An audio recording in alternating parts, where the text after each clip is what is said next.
Welcome to No Straight Lines, the podcast that gets real about performance, resilience, and what it really takes to grow, lead, and thrive.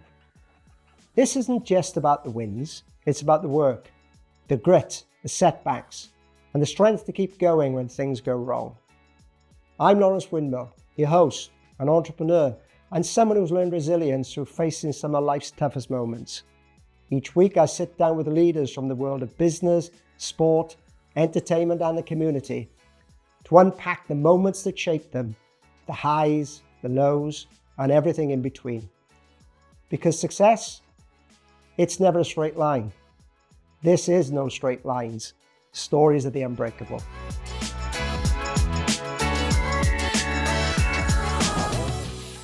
Good afternoon, Jane. Hello. And welcome to No Straight Lines, stories of the unbreakable. Now, this is an interesting one because, just to sum up before we get into the nitty gritty, born and bred in the valleys, I've got that right, haven't I? That's right, yeah. The Valley. Ambitions to become an actress. Yes, very young, yes. Yeah, that turned into a career in the police force in South Wales before venturing out into business, the world of business, entrepreneurship, finding yourself as a postmaster in business. Yeah. And then still full of ambition, wanted to do great things, not content with just a mundane life, although that doesn't necessarily apply to anybody else living in the valleys. Forgive me, that's not the case at all. Some brilliant people come to the valleys. And there you go again, you do your research and you find yourself on the application trail to become a McDonald's franchisee. I did. That was then, this is now. Yeah. My God, take us through the journey. Yeah, so growing up, as you said, I grew up in the valleys. Mum, dad, one of four, so two sisters and a brother. I think that growing up, I was always keen to better myself. I wanted more then. I thought there was more to it. So I loved to be an actress. If there was a play in the school, I was there. I wanted to be the centre stage. I think I went through school, I wasn't academic. I didn't really, not that I didn't enjoy school, I just wasn't very good at it. So anything I achieved through school had to be done via hard work. So I did my GCSEs, passed them, again, hard work, didn't come naturally, did my A-levels. At that point, I was kind of going, I wanted to go into the workforce. Again, the ambition to get out there, find my feet. You see, this is interesting, isn't it? Listening to you talking about growing up in those valleys and really ambitious to do something with your life. Do something. Okay, the actress thing never quite happened for whatever reasons. No. Not academic. No. Why the police force? What was drawing you towards that? It was very odd. So after I did A-level law and I loved it. I loved the subject. So that definitely taught me that if I love something, that would help me from a study perspective and to achieve my goals. And I love my teacher. So after the A-levels, I tried to get into law firms. I wrote to like 20 companies and I go, my name's Jane, and I want to be a legal executive, and I want to come along, and I obviously rejected. There was nothing for me. So university was probably my only option at that point. I went through clearing and I did a HND in legal studies, just again, purely because of the law. When I finished my legal studies, I hopped into the law degree course the second year because I was able to skip it. And I remember thinking, there was the third year of university, thinking I've had a great time, made some fabulous friends, but yeah, I want to get out there. I want to go out and make my mark on the world. So I was looking through the paper one day, the newspaper. It wasn't an actual physical paper. I get it. Flipping through, and there's a big centre page about South Wales Police Force recruiting, and I thought, that's perfect. I haven't got to sit behind a desk. I could go out, and that sounds really interesting. Something to do with the law. I was active. I loved exercise, so I thought, yeah, that sounded absolutely perfect. I applied, and got in. Yeah, it just. So never had aspirations, certainly didn't have any family that were in the police. Come back to the police now. So you saw the I don't know, the double page spread or whatever it was, the advertisement, you applied, you got it. You then come back to it, but you then did the postmasters. You then went on to McDonald's, and we'll talk about that in some detail. What I'm keen to find out, there seems to be this hunger, this passion, this drive to sort of move upwards, up that career ladder, doing all sorts of things. Variety is certainly in it. What's driving that? I just wanted to succeed. I remember when I went for my interview and somebody said, what drives you? And I said, it's my mind's eye, and I could see myself being more, being better, not accepting the norm, not just accepting what was given to me. And I think there was definitely, growing up, it was almost implied that you should accept what you've got. Know your place? Yeah. And I think that was definitely a common theme going on. I hated that. I hated the thought that I had to accept my lot, and that was it. This is as good as it gets. And I couldn't accept that. I know the Valley's a sort of parochial environment, and I love them, by the way, because I'm from there myself. My best friends, So I'll say what I want to say about it, but I'll defend them to the hilt. And it was a brilliant place for me to grow up. But I understand as well how sort of the parochialism that exists there. So when you got this ambition to move forward, to do something with your life, and other people were possibly the doubters saying, you should maybe consider less or whatever. What's your answer to those people without that ambition? I think that unless you're actually in that space, it's really hard to explain to somebody that doesn't have that.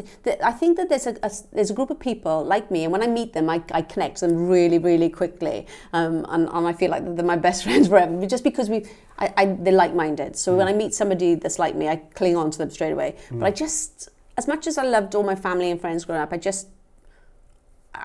didn't really have an answer for it, other than I just want more. I want more, and probably my husband pulls his hair out with me, because it was always more. And maybe there's some psychology there. I don't know, but I was just so determined. It's interesting listening to you, because people ask me the same question as well, and I took a different path to you, and that's for sure. But I found myself as well in that same scenario where I would say, I would say openly, I need to move out. I need to get. It was almost as if I'd outgrown it very quickly. And I go back to the Valleys very regularly. Still got family there, still got loads of friends, and I fit in very quickly when I do go back. But even now, I still have that sort of desire, passion to go and create and do things and move forward, and that seems to be similar to you. It's got to be down to entrepreneurship. It's got to be about creativity and wanting to do things. Not for anybody else, but for you, really, to have that hunger. Okay. But being a police officer is not being an entrepreneur. It's working within the public sector, serving communities. So that's the bit I'm fascinated in. Why the police? I know the law bit, but why the police? So, and that was purely how I got into it. But what is interesting is, whilst I was in the police, I had my first two children, whilst I was in the police service. And I had a friend who's very similar to me, Julie. She lives in the Valleys. Again, she had that entrepreneurial spirit, and we wanted to open a business. So whilst in the police, I applied to the police. I said, could I open a business at the same time, because you had to have permission? Yes. And in fairness, they said yes. What was the business? It was a childcare nursery. Good idea. Essentially, that's what we were going to do. We had children. It kind of resonated with us. And we spent ages going to the bank and preparing these business plans, trying to find property. And for one reason or another, it just didn't materialise. But I got that little kind of hope. And I should mention, my husband had a business as well. What was he doing? He had a shop in the Valleys, like a off-license shop in a small site in the Valleys. So I had a taste of that. His family were very entrepreneurial. His grandfather was, he had a coal merchant. His mother was in business with him. So I had a taste of it. And I think that's in the police force, and I decided if I could carry on and fall into that norm, and just that would be my lot, or I could take a career break, which I did, and buy a business. So that pushed me into the next. So you were in the police force for 9 years, though. Yeah. So you had all of these entrepreneurs around you, seeing your husband's side of the family doing well with gold merchants and whatever else, and you're still in the police force trying to get a nursery off the ground. But you stuck it for 9 years. Long time. What did you learn during those 9 years being in the police force? Resilience, I think that I went in at 21. I was 21 when I first joined, so very young. At the time, I didn't think I was young. At the time, I thought I knew it all, but I was young. And I think that during the 20s, you are developing into an adult. So you're going from that childhood into an adult. Yes. And the police force definitely moulded me into the person I am today. Okay. In terms of being a very resilient, confident, I would say I was a confident woman, but How do you build resilience in the police force?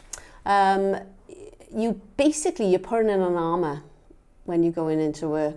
I said it's metaphorically, but Yeah. I would leave my children at home, and as soon as I stepped into my uniform and into that, I became just somebody else. Different You had person. to be. You had to protect yourself, and I was dealing with lots of things, whether that was What's the worst thing you ever dealt with? murders. So I first Really? on scene for a stabbing, RTCs where people are killed in an accident. So it's you just never So know. your adrenaline is It's- flowing yeah, all the time. and that probably that adrenaline pumping through me through that 20s, I became a stronger person. Probably, I guess if some psychologist was to sit down and examine me, they'd probably say there's a bit of damage there. But Well, I suppose when you see these real life, if you like, tragedies or crime scenes or deaths, accidents, murders, as you say, this, that and the other, you've got to be able to sort of compartmentalize that, haven't you, I would have thought, in order to go and live your normal life once you clock off at 5 o'clock or whatever. 100%.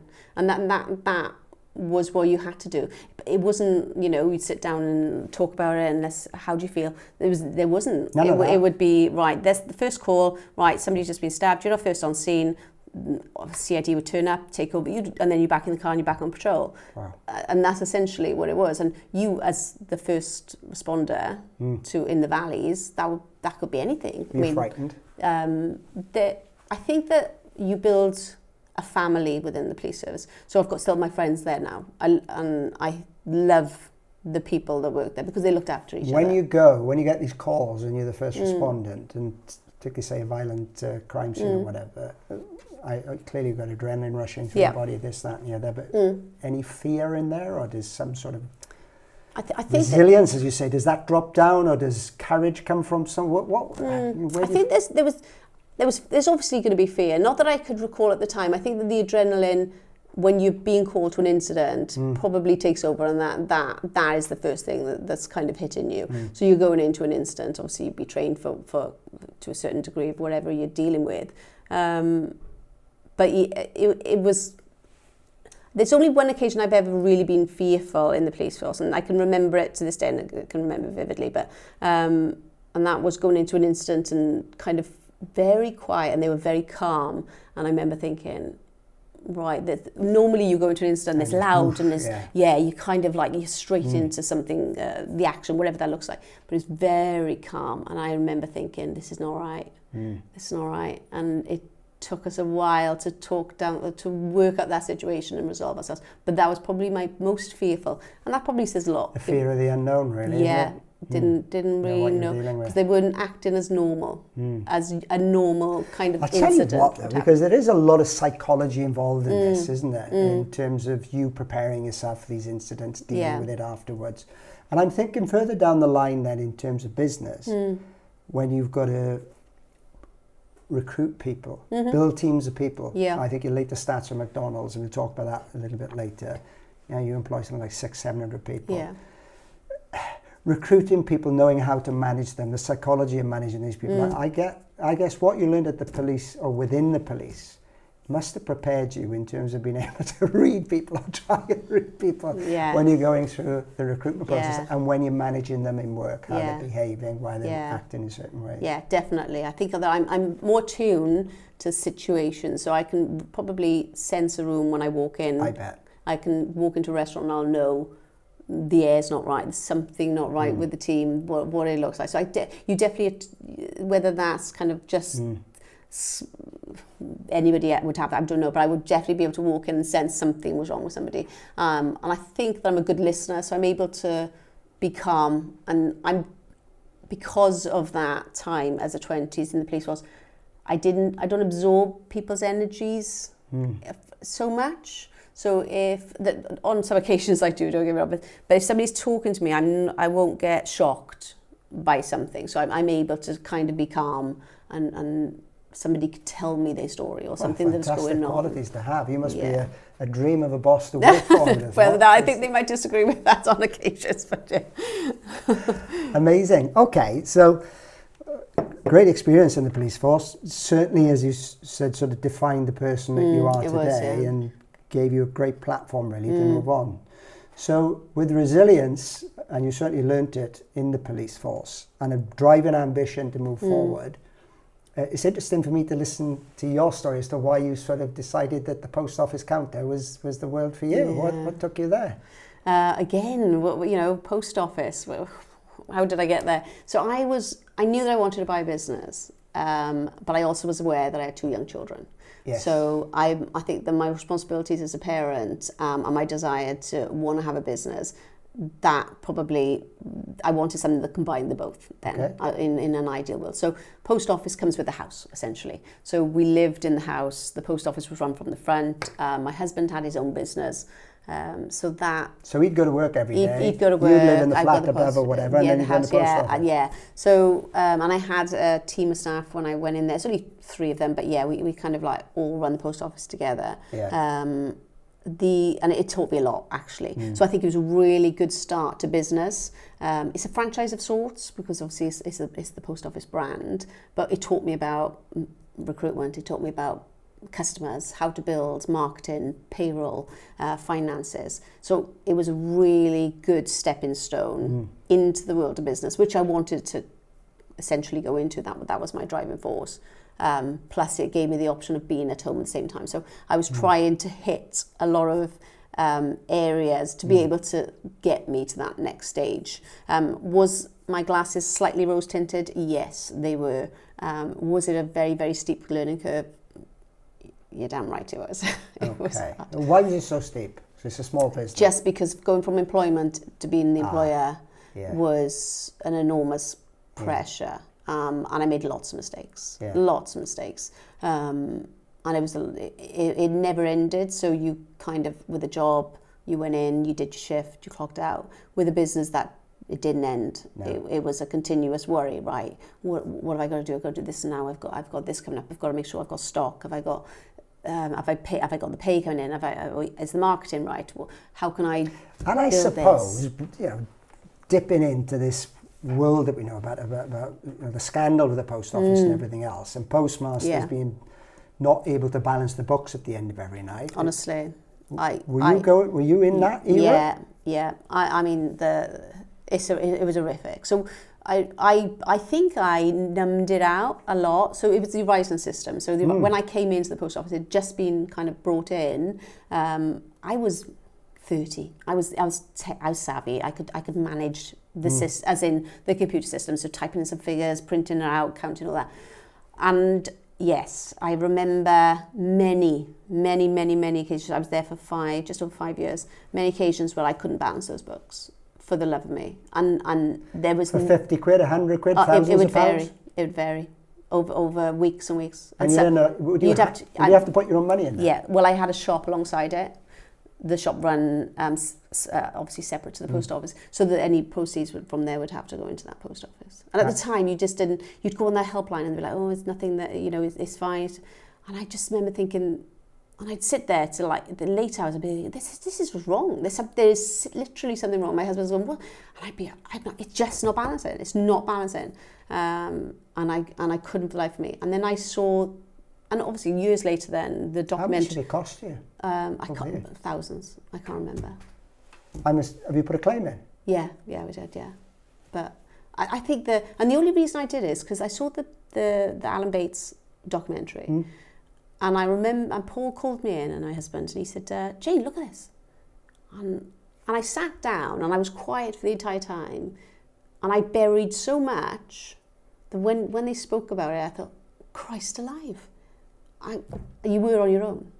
You were segregated. You were on your own. We know because it's out there in the public domain, and it's still going through the courts, I think. Well, it's not going through the courts, but there's thousands that haven't been settled. So although they've agreed a process, maybe yourself included, the thousands not been settled.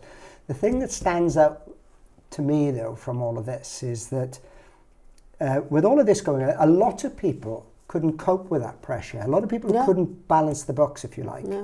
Couldn't cope with it. A lot have died, haven't they? I think some may have even taken their own lives. That's correct. You said you're very calm and resilient, maybe going back to the police or whatever. If you're running a business and you're constantly losing money or having to top up, you must have been asking yourself lots of questions. You just said you'd lost thousands, but you just accepted the fact that there may be some sort of mistake or whatever. You couldn't get any help. How did you deal with that? Was that the resilience from the police force that came through to help you manage that? Because that would drive a lot of people to the point of suicide, wouldn't it? Yeah, 100%. And I think that at the time it was very much you are alone. There was a helpline, and that was the only thing you could do. But you didn't have the network that you would have now with kind of WhatsApp groups and all that. So there wasn't somebody you could reach out to. So you just had to accept that how can computers be wrong? How could this system be wrong? So then you then go take it off the retail account. You'd have to pay it in, yeah. You'd have to pay it in. Did that cause problems with you and your husband? Well, I just think that was one of the reasons we got out, because it was just too unbearably stressful. It just didn't make sense. So, it wasn't every single week, but it just became a pattern, and you just accepted it. And I think that kind of what it was. But in retrospect, I'm kind of glad I didn't say anything, because if you think of how they were treated at that time, I was a police officer. I came out as a police officer. So what could have happened to me had they investigated me and said that I was stealing this money? I could have ended up in prison, just like some of those people. Was that in the back of your mind? No, I didn't. At the time, I just didn't. Nobody was connected. Nobody joined the dots. Okay. You see, that experience would have put a lot of people off from ever touching a business again. So you left a really safe and good career in the police to take on a risk, a business risk. And I think unless you've been in business, it's easy to underestimate how much of a risk it is to step in and to run your own business and take all of the stuff that comes with that, and particularly making your own sacrifices, emotional sacrifices, but also putting in your own money. So the post office experience seems as though it was difficult, challenging, stressful. Yeah. So why didn't you just go back and do a safe job? Why did you want to continue to sort of pursue this entrepreneurship, this entrepreneurial spirit? Because this damn person inside me just will not give up. I just will not give up. It's not in my DNA. It's just not. I just cannot. And you know, like when we talk about kind of retirements, everybody would know me and go, "You're not going to be able to retire. No, you're not going to be able to not do anything," just because I just can't. And I'm a Capricorn, so I don't know if that kind of has a benefit. But I just. You can't. I can't do it. Honestly, this is just the. So you needed to find something else. And the post office, although it had that downside to it, I loved being in business. I did love being in business. I loved being in control of my own destiny. I got good at it. I got good at the marketing. I built up a really good clientele that would come in because. How do you market a post office? So I did everything, honestly. My husband had a shop down near van. Yeah. I got his van sign-righted with my post office all over it, and lottery, tax, if you need stamps, go here or something like that? Yeah, because when you had to tax your car, you couldn't do it online then. You had to go to a post office. Well, I was open on a Saturday, so I advertised, and most post offices weren't open on a Saturday. So I was like, oh, you just come, I'll tax a car for you, no problem. So everything that you could think of, I put like pick and mix sweets, everything. I put an off license in there because of the area. There was a call for it, there was a need for it. I had to go to court for that because there was complaints from the locals that they didn't agree with it. So we had to go to the local magistrates to get this license. Yeah, if there was a gimmick, I was in it. So what's driving you? This thing inside, is it what's just... I just didn't, I can't fail. I can't fail. I don't it's know. a mindset, isn't it? It's a mindset. So, just the same motivators that drove you into the police, that built the resilience, that took you into the post office. It's this mindset that I must succeed, I must succeed. Yeah, and I think there was obviously, it was initially obviously monetary when you're younger, but as you get older then, was it people looking at me because I came from the valleys and going, oh, look at her, she's done well for herself.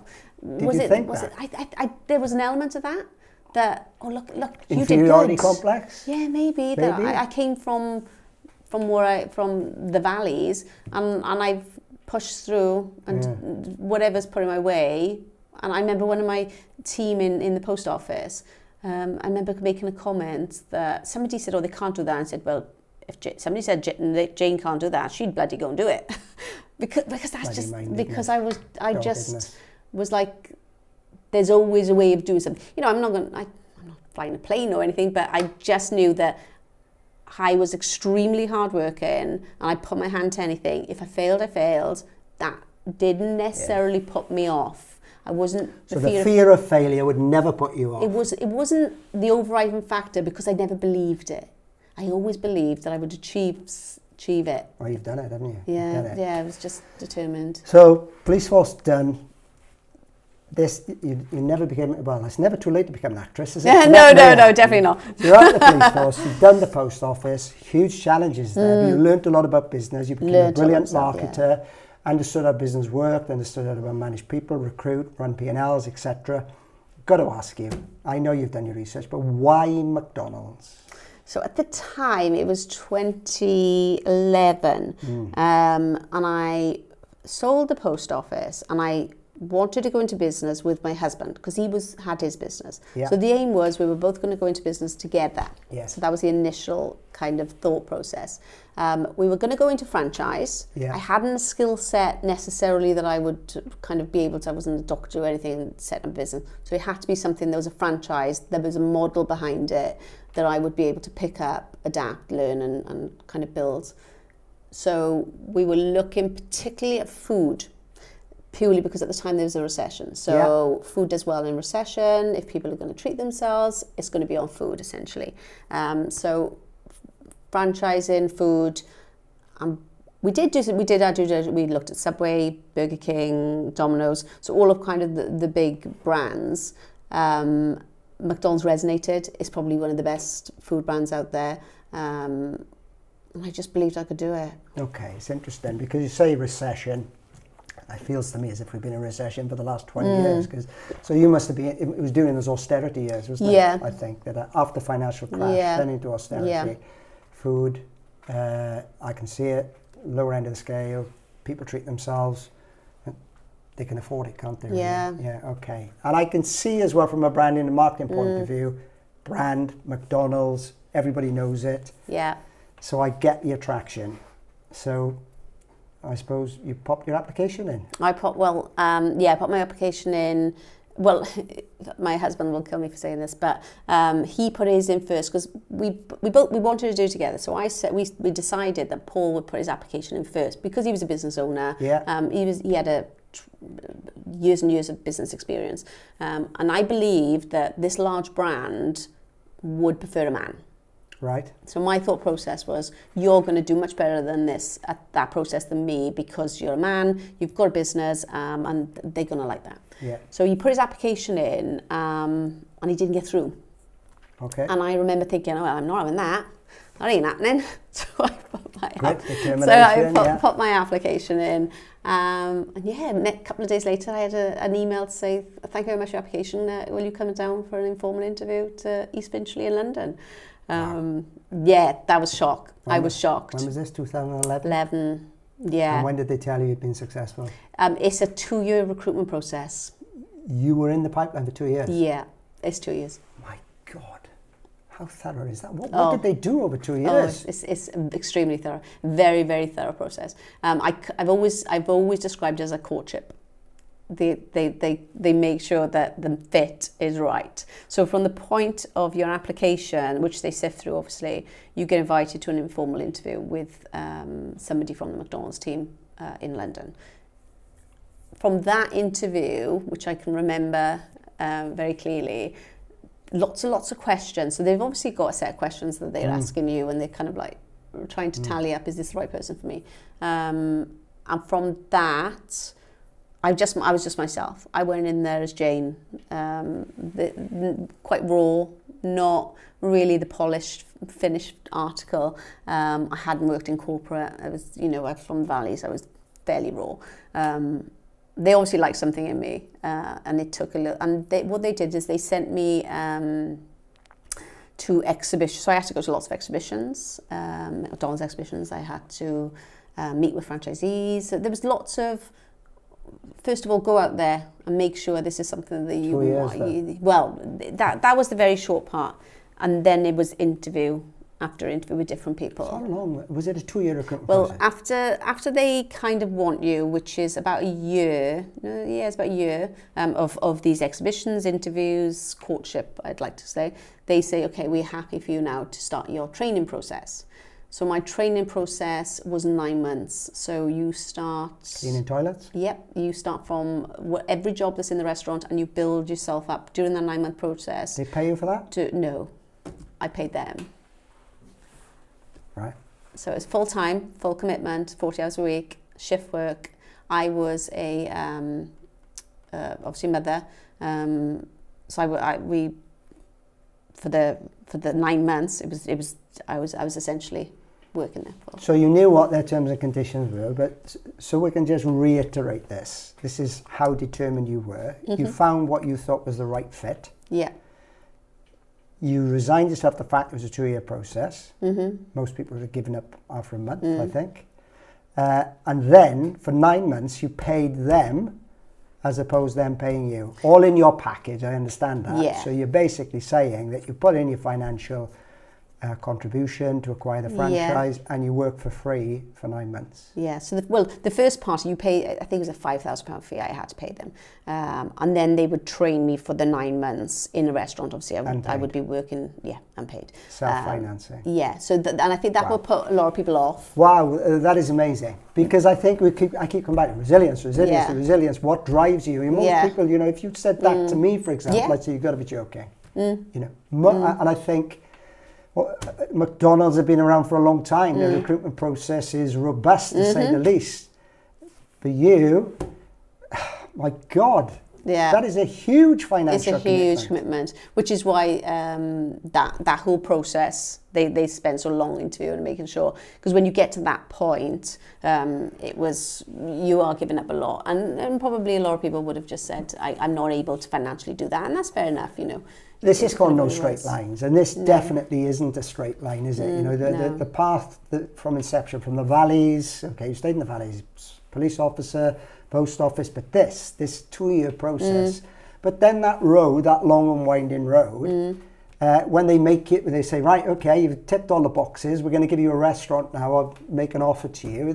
They send you on a road down to Oxfordshire in Banbury, is that right? So when I did my 9 months training in Calder restaurants. So that was my first. That was where I did my training, and the last 3 months I did it in Cardiff. And then they said at the end of it, and there was never a sure guarantee you were going to get a restaurant at the end of this, mind you.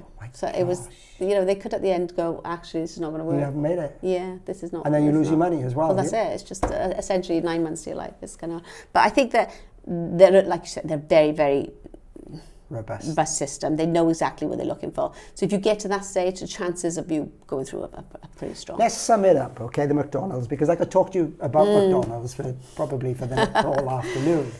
But the short answer is that you do uproot your family, another big commitment, take them down to Banbury, you open your restaurant, and I think you made a success, because I think doing some research on you, within 9 months you've broken sales records, you've done fantastic things.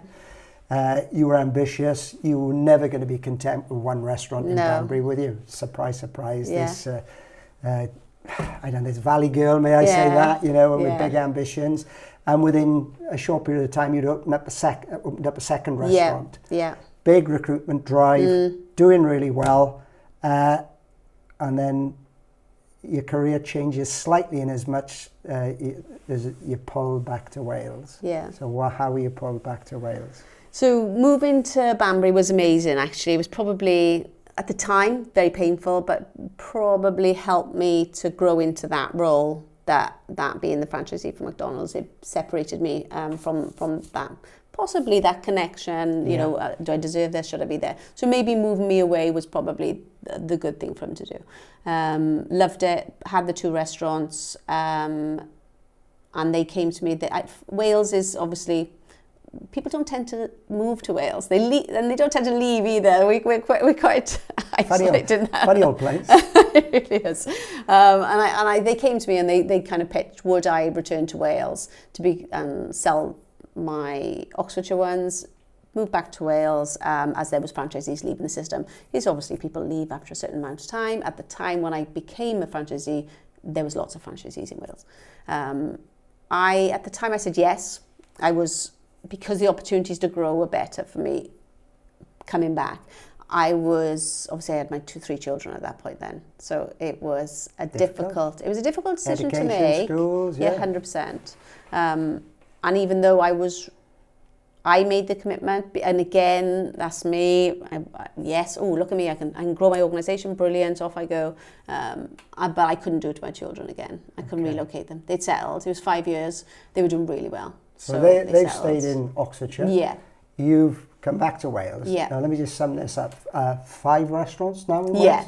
So let's name them anyway for the purpose of the podcast. Yeah. So let me pronounce this right. Nantgarw. You name the rest of them. So Cardiff Gate. I know what that is. Yes. Harlech Retail Park. So that's by the hospital in Newport. I know what that is. Yeah. And that's the main hospital, the Royal Gwent. Yeah, that's right. Yeah. And then I've got Newport Retail Park, which is Spitty, that's right. And then Coldra, which is the one I trained in. Wow. So that's the one as you come in over the bridge. So how many employees again? So I think we have about 600 now. Yeah. Piece of advice for all those listening, okay? Mm-hmm. When you're running a business with 600 to 700 employees, 3 of the key things that you need to do as a non-negotiable every day. Oh, God. Show up. Yeah. Be consistent. Be fair. Okay. So show up every day. Be there to lead. Yeah. Be consistent in terms of how you Everything do with people, processes, customers, etc. Yes. And what was the third? And be fair. Be fair. That's interesting because I noticed in your notes as well, you talk about kindness. Yeah. So that comes back to fairness. Yeah. And do you think that helps you build great teams of people? I think so. I think that people like to be treated how you treat them. So I'll treat people how I would personally like to be treated. So people go through their own journeys. Everybody's got their own journeys in life. You never really know what they've got going on behind the door. So yes, they might come to work for you and they might put a smile on your face. But I think that as long as when I walk in, everybody is treated exactly the same. Do you like your job, Jane? I love my job. You love your job? I love my job. Okay. So what do you like? 3 things that you like about working in McDonald's? The people, and it sounds cliche, but I do. That's what gets me out of bed. Customers and employees. My employees more because but the customers, and I say when I speak to my team, it's kind of like, right, that customer coming through that drive-through, you don't know what's gone on in their lives 2 minutes before. They only want to come in, they want to have a smile, they want to be treated well, they want to have the right food, they want to be hot and fresh. So talk to the customers as you would want to be talked to, treat them. Yeah. It's hard because we've got such a dynamic group of people working for us, so everybody comes from different backgrounds. Of course, yeah. But yeah, I love the people. 2 more. What else do you like? The food? I love the food. I don't eat it every day, but I do love the food. And I love the brand. The brand, it's an amazing brand. It's a super strong brand. It's resilient. It's got amazing support networks, the departments that back you up. And I think that where I am now as a franchisee is there's 100 or maybe 200 franchisees in the UK. We are one big community. So if I don't know something, I've got somebody down the road I know. And it stood the test of time. It really has. I mean, it's a solid, every business is going to go through ups and downs, and that's inevitable, especially, and we won't be, it stood the test of time. The processes, I think you've mentioned processes. Yeah. They put these processes in place, you train your people, they go and do the job, you look after your people, sounds a perfect formula. The food is, you know what you're going to get predominantly wherever you go in the world, don't you? But it's consistent, so every restaurant's going to get the same thing. Listen, you've put a lot of effort in, you've demonstrated resilience all the way through, but the one thing, your biggest setback What's been your biggest setback and challenge over the last 10 years? Moving was probably really hard, but yet turned out to be the best thing. I underestimated how difficult it is to move a family whilst dedicating my entire time to this business, which was a beast. It's a 24-hour business. Yeah. There's no downtime on it whatsoever. So that was probably my biggest challenge at that point, because it's human beings, my family, so I had to manage their emotions as kind of, I knew what I was doing, but I'm having to manage all of their emotions. And my husband selling his business and coming with me and kind of giving up what he had in essentially to, because I had a 3-year-old at the time when I moved to Oxford, and he potentially became the carer for her, so he brought her up. Just going to finish off on a couple of light notes, okay? A couple of questions, quick fire questions. Best gig you've ever been to? Music gig? Oh, Bon Jovi. Yeah? I love Bon Jovi. Okay, and where did you see Bon Jovi? It was in, I can't remember, I'm not even sure if it was Cardiff. I can't remember where it was. It might be Bristol, I'm not sure. The best live performance, Bon Jovi, is it? Yeah, love him. Best book? Ooh. Come back to best book. Yeah. Daily non-negotiables? Oh, God. Oh. Maybe caring about your people? I don't know. Biggest question of the lot. For an ambitious person out of the valleys who's done remarkably well, what's next? Grow the business. Grow the restaurants. Acquire more restaurants within the Wales. Build my team. Give them lots of opportunities. So for me, it's about giving my team the opportunities that they don't have right now. So whether that's promotion or whether that's moving on to something else. But yeah, essentially that's what I want to be now, is grow the organisation to a place where everybody gets what they want. Wow, Jane. Ambition's written all over your face. I can see the desire is still there to grow, and you've just... Oh, Chimp Paradox. Explain. By Stephen Peters, my book, Chimp Paradox. Okay. Love it. Why, in a sentence? Because it's about the brain and... Psychology. Honestly, I love the brain. Okay. I could read about it all day. Call it out again. Chimp Paradox. Okay. Look out for that. Jane, thank you very much for joining us on No Straight Lines. Great story, from police force out of the valleys into a post office position as a postmaster, and all of that nonsense that went on regarding Horizon. And here you are, built a fantastic business with McDonald's, and watch this space. Yeah. It's going to grow. Yeah. Thank you for coming in today. It's been a pleasure listening to your story. Thank you very much. Thank you, Jane. Thank you very much. Thank you.